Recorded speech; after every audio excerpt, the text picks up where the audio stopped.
Hello friends, telecom sector से बहुत बड़ी खबर है। बता दें, बीएसएनएल का लक्ष्य वित्त वर्ष 26 में टैरिफ बढ़ाए बिना 20 से 30% राजस्व वृद्धि हासिल करना है। इसके लिए वह बेहतर सेवाओं जैसे 4G रोल आउट और ग्राहकों की संतुष्टि पर भरोसा कर रहे हैं ताकि प्रदर्शन को बढ़ावा मिले। 4G विस्तार और गुणवत्ता। बता दें कि 1 लाख के करीब टावरों की योजना के साथ बीएसएनएल 4G परियोजना में भारी निवेश कर रहा है, पुरानी समस्याओं का समाधान भी कर रहा है और खराब सेवा को लेकर के आलोचनाओं का जवाब दे रहा है।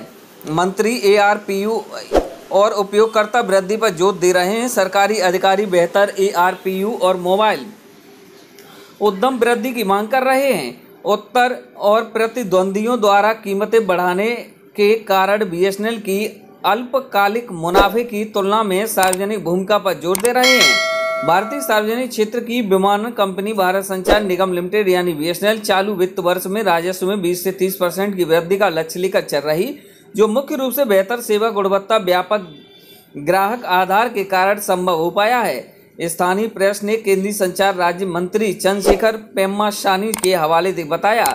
नई दिल्ली में बीएसएनएल के नेतृत्व के साथ एक रणनीतिक समीक्षा बैठक के बाद बोलते हुए पेम्मासानी ने जोर देकर कहा, बीएसएनएल अपने वित्तीय लक्ष्यों को पूरा करने के लिए टैरिफ बढ़ाने की योजना नहीं बना रहा।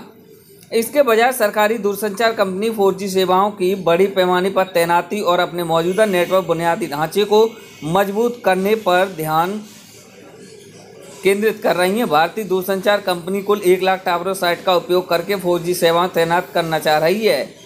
बता दें कि पूरे भारत में कनेक्टिविटी बढ़ाने और विस्तार के साथ संभावनाएं तलाश रही है। वित्त वर्ष 2025 में बीएसएनएल के परिचालन राजस्व में 8% की वृद्धि हुई। मई तक कंपनी के 90.7 मिलियन मोबाइल उपयोगकर्ता थे, जो अब 7.8% बाजार हिस्सेदारी का प्रतिनिधित्व करते हैं, जबकि जियो के 490 मिलियन और भारतीय एयरटेल के 362 मिलियन थे।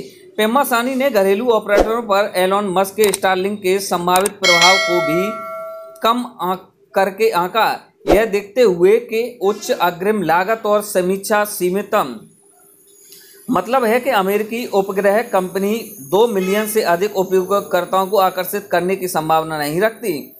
संचार मंत्री ने ज्योतिराज सिंधिया के साथ बीएसएनएल के नेतृत्व से सेवा की गुणवत्ता, विकास लक्ष्यों, व्यय नियंत्रण, ग्राहक शिकायतों और उद्यम रणनीतियों पर चर्चा करने के लिए सभी 32 सर्किलों के प्रमुखों का साथ बैठक की रिपोर्ट के अनुसार सिंधिया ने प्रति उपयोगकर्ता औसत राजस्व में सुधार के महत्व पर जोर दिया। अधिकारियों ने क्रॉस सेलिंग और अप सेलिंग रणनीतियां विकसित करने का आग्रह किया। ऐसे में भारत सरकार ने पहले पुष्टि की थी कि लगभग 1 लाख टावरों की सफल स्थापना के बाद बीएसएनएल देश भर में 1 लाख और 4G टावर लगाने की योजना बना रहा है। मई 2023 में बीएसएनएल ने TCS के नेतृत्व वाले एक कंसोर्टियम को एक अनुबंध दिया, जिसमें Tejas networks, centre for development of telematics यानी C.BSNL के 4G कोर का विकास करता और ITI लिमिटेड शामिल है। इस समझौते में 1 लाख दूरसंचार टावरों के लिए 4G उपकरणों की आपूर्ति शामिल है। इसमें नेटवर्क घटकों के साथ साथ तृतीय पक्ष तथा 10 वर्षीय रखरखाव अनुबंध भी शामिल है।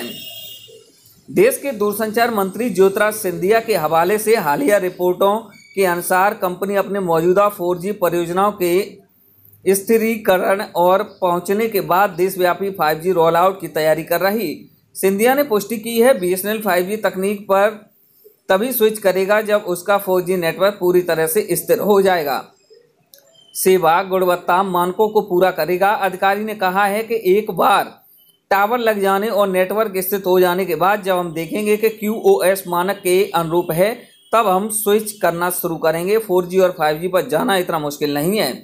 बीएसएनएल ने हाल ही में पुष्टि की कि अब वह दिल्ली में अपना 5G network as service model पेश कर रहा है, जिसका पायलट प्रोडक्ट मुंबई अन्य प्रमुख महानगरों में भी चल रहा है। फिक्स्ड वायरलेस एक्सेस के लिए तैयार यह सेटअप एक स्टैंड अलोन यानी ऐसे 5G कोर और स्थानीय रूप से निर्मित तकनीकी का उपयोग करता है।